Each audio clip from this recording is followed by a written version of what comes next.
I'm clearing my album right now, and it's been like difficult to deal with these men. You know what I'm saying? They don't know how to keep it business, and then they want to like. What do you mean by that? So like, I don't care. Like, baby, I'm gonna just keep it 100. It's a feature on my album that it was difficult to clear, and they like trying to drop their nuts on me because I won't respond to a DM. Wow. Yeah. Really? Is it and without saying the name, but is it artist or producer or somebody? Artist. Oh wow. Artist. Hey, $1 million pussy, this that rich sex. Shout out to my ex, I know he missed that. So for new girls, when you come up, this industry is thirsty. It's guys, it's drugs, it's liquor, it's money, it's all. It could get you caught up in a bad space if you're not here. You know, this will cause you to get, you hanging out with this artist, and all of a sudden you go hanging out at his hotel, and now he's there, he done got too high, fell asleep, his friends done came and somebody done touched you, did something inappropriately. Why are you in that situation? You have to watch yourself. Nobody's not watching out for you.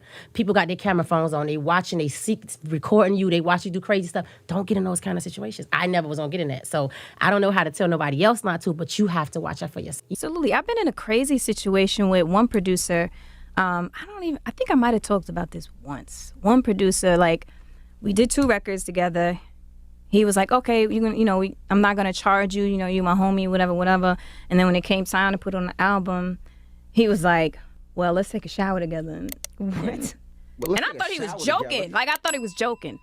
And then he's like, nah, I'm dead serious. Like, let's go out and let's take a shower together and I'll give you the records. If not, I need 40 racks per record. Jesus Christ. Let's take a shower together. And I was like, again, I thought he was joking, because we had been working with each other for like, I don't know, a couple of weeks. He was like, you so crazy. Right, exactly. You do one of those. And then it turned out that he was serious and I had to make some phone calls and... All right, peace, y'all. Peace. So in this video, this is basically a Patreon request. And one of my Patreon supporters asked if I could do a video on Megan Thee Stallion.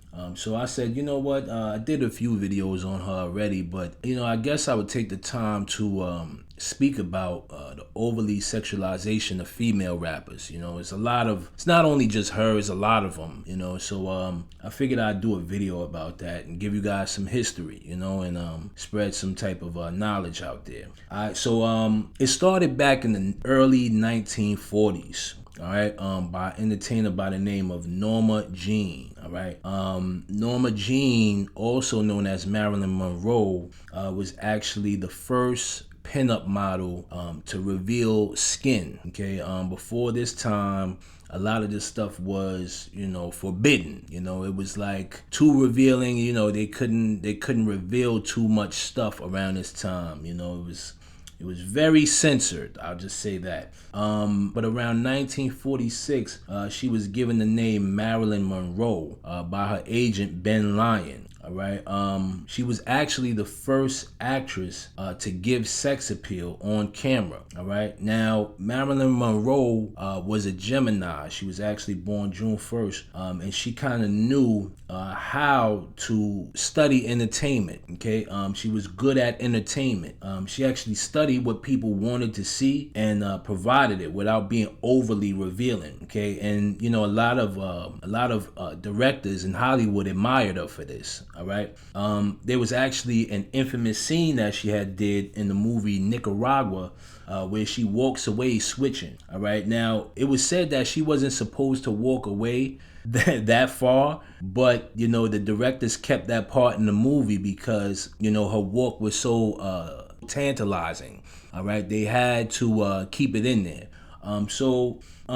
This is why a lot of entertainers now today, they actually worship Marilyn Monroe because she knew about sex appeal. Okay, she knew how to get men's attention. All right. So by the 50s, Marilyn Monroe was still actually holding the crown. You know what I'm saying? But she had a lot of other competition with others like Betty Page, Audrey Hepburn, and Grace Kelly. All right. But it wasn't until I would say the late 60s, early 70s is when they started to bring in the African American women. All right. And allow them to be sex symbols. You had African American women before that were considered sex symbols, just like Joyce Bryant and things of that nature. But God rest her soul. She just recently passed away also.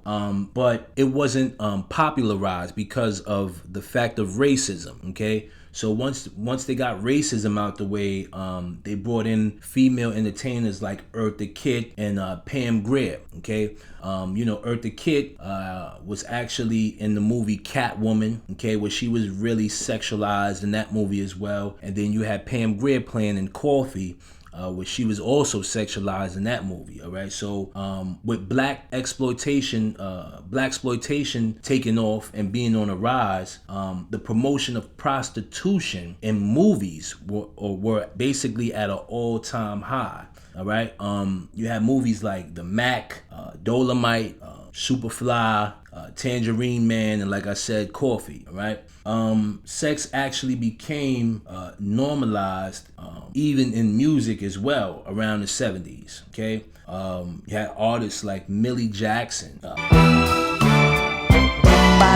all the way, Betty Davis.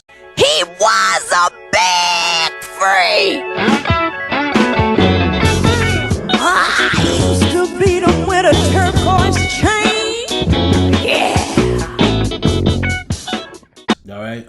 So these artists were actually promoting the use of sex. All right. Now, my personal opinion, I truly believe this was all planned.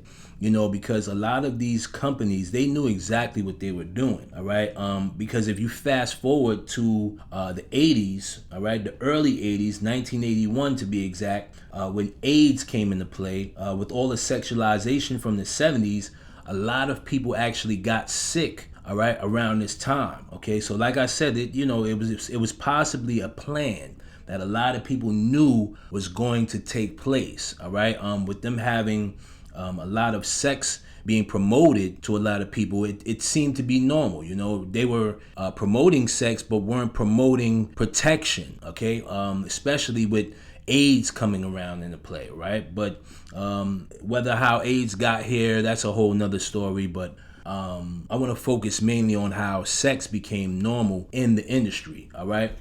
So now, along with AIDS and crack cocaine coming along into the black community, it really did a number on us around this time, but during this time, hip hop became big, all right? Hip hop was like something that kept us occupied, where we can deliver a message to each other, a positive one, without things being scrutinized. We had to come up with something new to create around these type of situations. So in the late 70s, early 80s, hip hop was big, and R&B made melodies about marriage and being in love. My lady.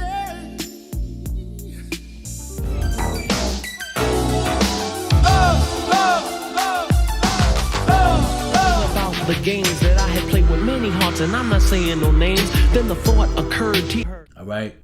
But as the 80s rap was taking off, it was getting stronger and stronger. The men were dominating at this time, right?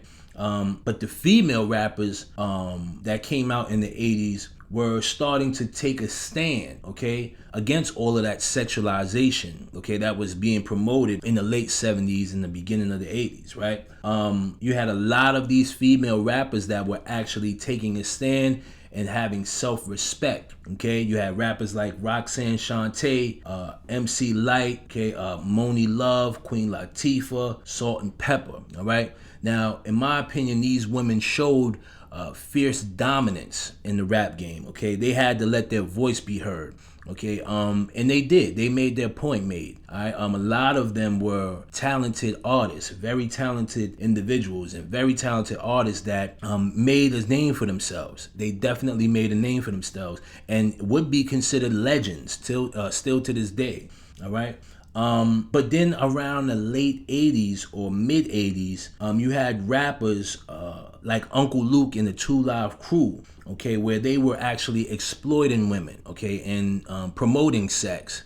All right, now, to be honest with you, Uncle Luke and the 2 Live Crew were the first artists to actually bring in the parental advisory sticker on the music, okay? So with this being said, that they knew the concept of sex sells, okay? They took the whole concept of Playboy and Hustlers magazine, you know, these porno magazines, these porn magazines, they took the concept of that, all right, and put it in the music, all right. And when they did that, they actually became the biggest selling artists around that time, okay, with the Miami Bay scene. But West Coast would actually follow up and combat the fierce dominance in the female rap league, right? With the music that they promoted, okay? You had Dr. Dre and Snoop Dogg coming out with songs like Bitches ain't shit but hoes and tricks.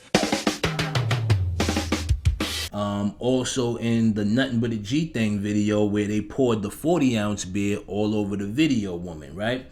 And then in movies like Boys in the Hood, where Doughboy actually made this reference. Oh, I ain't no hoe. Oops. Sorry, bitch. All right, so now when we seeing that this is being normalized, all right, through the hip hop community, it kind of devalued that whole essence of the black woman, okay? It made them look as if they were objects, okay? Hip hop basically objectified women around this time, right? Then you had East Coast rappers that actually followed suit with rappers like Biggie making songs like Me and My, all right? So now the word bitch actually became a normal word in hip hop around this time, right?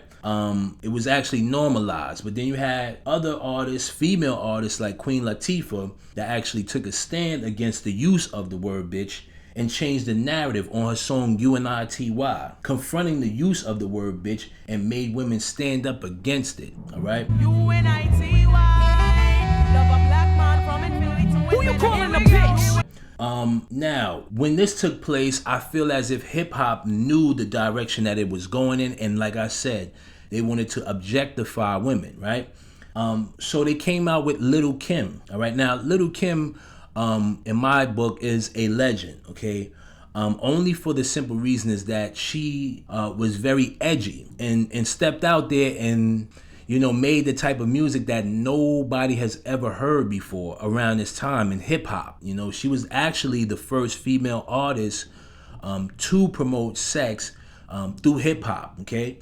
And then you had other artists that followed up, okay, with Foxy Brown and, you know, all of these other artists, okay? But at the same time, you had Missy Elliott and The Brat, okay, and MC Lyte and still, but you still had these artists like Lil Kim and Foxy Brown that were actually promoting, all right, sex, okay? Now, around this time, they brought out artists like Lauryn Hill as well, where she went against that whole concept of being objectified, okay, and being a sex symbol, okay?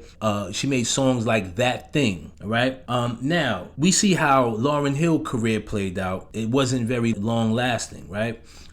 This is what I said, the hip hop community wanted to make sure that sex was being promoted, okay? The younger the individual was, okay, the better, all right? Now we started to see a lot of teen pregnancies going on. A lot of these things started to happen around this time, okay? Which was actually unhealthy for a lot of people, you know?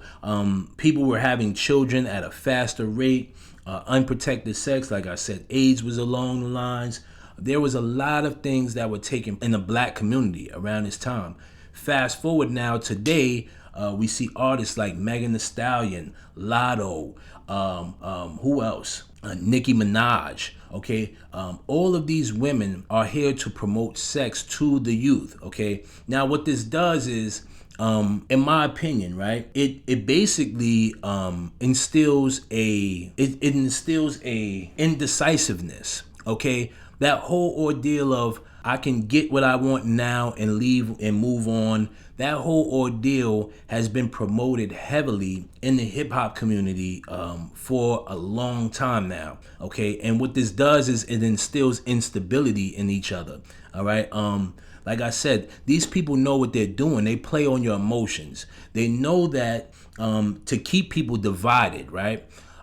They know that if they promote these type of music, these type of songs to a demographic, people will pick up on this idea and they will do it, okay? If you get into an argument with somebody, it's simple for you to just put on your song, turn it up loud, and go along with the lyrics and act as if you're that person on that song, all right? But in reality, what this is doing is this is actually hurting the community, okay? Because there should be unity, all right?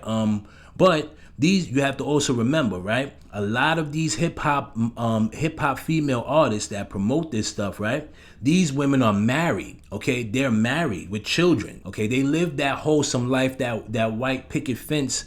They live that lifestyle that a lot of people, consumers, they don't live. Okay, so when you're going out there and you're listening to what Cardi B is saying and things of that nature, and it sounds good, just remember she's going home to her husband. All right, but this is what I have to tell. This is what I have to put out there in a nutshell.